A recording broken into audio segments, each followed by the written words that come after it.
Hello, I'm Jorian. I'd like to go over my two larger espresso machine builds, the Triangulum and the Ventus, then talk specifically about the Ventus, as it's my ongoing and most recent espresso machine project. But first, let's talk a little bit about myself and how I got started building espresso machines. I spent my formative coffee years with a La Pavoni and a Barazza Vario. It's a pretty great introduction into lever espresso machines and home espresso machines. I spent a lot of time on Home Barista reading about how to use the La Pavoni proficiently. But as any La Pavoni user knows, after the first couple of shots, it's hard to get a repeatable, consistent espresso, primarily due to the machine's tendency to overheat. There's also an issue of a consistent pressure profile. That is, one time I may pull the lever more quickly than I do the next time. In any case, I still love the La Pavoni and it's capable of producing some really great espresso.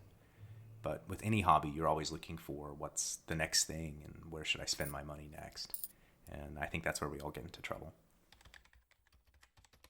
As I said before, I spent a lot of time on Home Barista reading, and I was amazed at the things people were doing at home with espresso. Particularly things like the Frankenlever, where people were building their own machines from parts of another in their home. And that really intrigued me, and that's what got me started thinking about building my own. I thought, how hard could it really be? Which is sort of a recipe for disaster. Anyway, that's how the M33, or more lovingly called the Triangulum, got started. I thought, what would I want from a machine, particularly a lever machine? And I sort of went from there. Coming from the La Pavoni, one thing that I wanted right away was temperature stability. And the craze at the time was PID everything. So the Triangulum ended up with all PID. That is a PID steam boiler, a PID brew boiler, and a PID cartridge heated group. But it all started there at the group. It started with acquiring a La San Marco group. And from there it all just kind of snowballed. It had all stainless steel construction. As I said, the double boiler setup, PID. It had dual sight glasses, and all the frame was custom laser cut from stainless steel.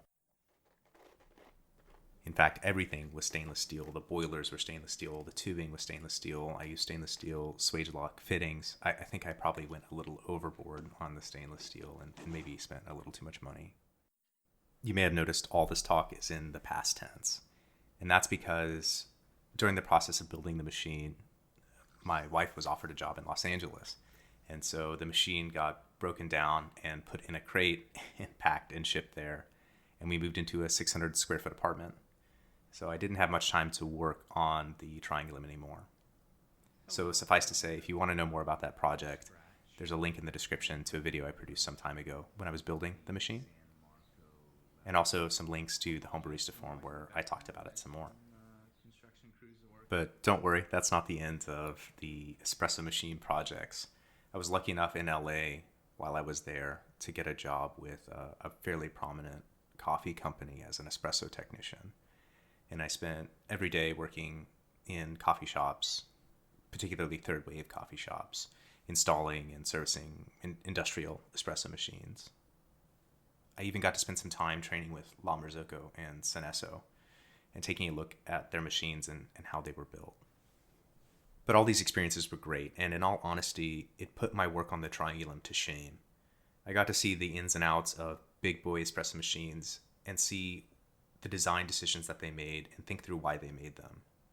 So that put me off of building espresso machines for a little while, but in the meantime, I was still using my La Pavoni and enjoying the shots I was getting from it. Regardless, fast forward a couple of years, I'm back home in Texas and I have more space now.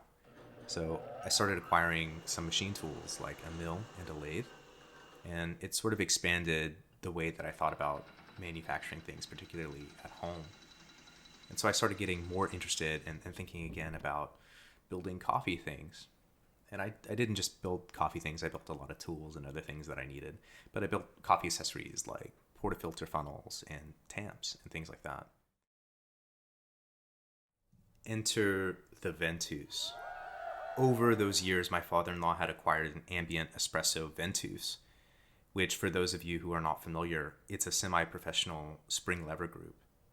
It's primarily all stainless steel construction, and it's a pretty interesting and unique machine. But For North American users at least, it comes with some issues. And I've talked about that a little more in a video I did for the Lever Fever group on Facebook. I'll put some links in the description to common issues with this machine found on Home Barista and the video that I did as well. So after experiencing some issues with the Ventus, particularly with the electronics, my father-in-law asked me if I could take it on as a project and sort of fix some of these issues and modify the machine to make it even more unique and to make it what he thought, was the perfect setup, at least in his mind, and make it exactly what he wanted. Again, this is where we get into trouble. We start thinking about what our dream setup would be and the things that we would have to do to get that. But the Ventus has been a particularly interesting project, and I'd like to go into some detail about what we decided to do with it.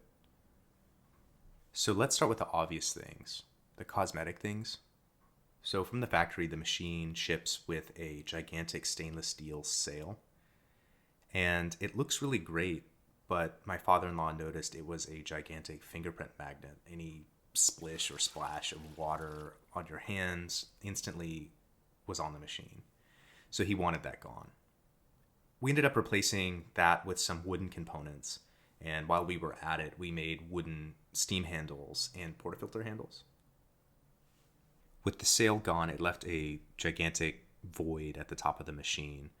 And he didn't want just the cup tray there anymore. So he ended up removing the cup tray entirely, which left a big gaping hole in the top of the machine, which we fixed with another wooden accent piece, which acted as a platform for a French car hood ornament that he found, which I thought was pretty unique. Around the same time, we also replaced the steam wands, which were gigantic and long by design to go over the sail, with GS3 burn wands. So right now, that's where we stand on cosmetics. But I think the most interesting things about the Ventus are now happening underneath the hood. That is the electronics and the things that we're doing to the hydraulic components. So first and foremost, this machine has had a complete control overhaul. Its electronics have been replaced with a combination of a PID controller, a PLC, and a point water level control unit. All of these components sort of work in concert to provide the user with an experience that's sort of a modern approach to a classic lever machine. So, for instance, my father-in-law wants granular control over the water level in the machine, maybe for personal reasons or for experimentation. So this machine is designed primarily for manual fill, but with the components like the PLC and the water level control unit, we can ensure that the machine never lets the user overfill, and it also ensures that the machine never runs dry. But of course, the advantage of using something like a programmable logic controller or a PLC is that we can change the behavior anytime. So if we want the machine to automatically fill or let the user adjust that setting, of course, we can add a button for that. There's also lots of hydraulic changes to the machine. Like I said before, my father-in-law wants to control the water level precisely.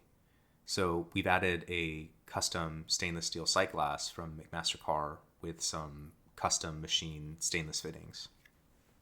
Other changes of note include a stainless steel fill valve, an Inconel heating element, new stainless steel tubing, new fittings, and of course a new pressure gauge. Anyway, these are just a few of the changes we're making to the Ventus, and I'm excited to see the project to completion. With any luck, the machine will be ready for bench testing by the end of February, and then subsequently shipped to its final home at the end of May. That's all I've got on the Ventus for now, but I'll try to make some time to post another video when the Ventus is complete. However, if you want to see more about the Ventus, maybe about a particular component or a particular subsystem, let me know in the comments below. Thanks for stopping by. I appreciate your time.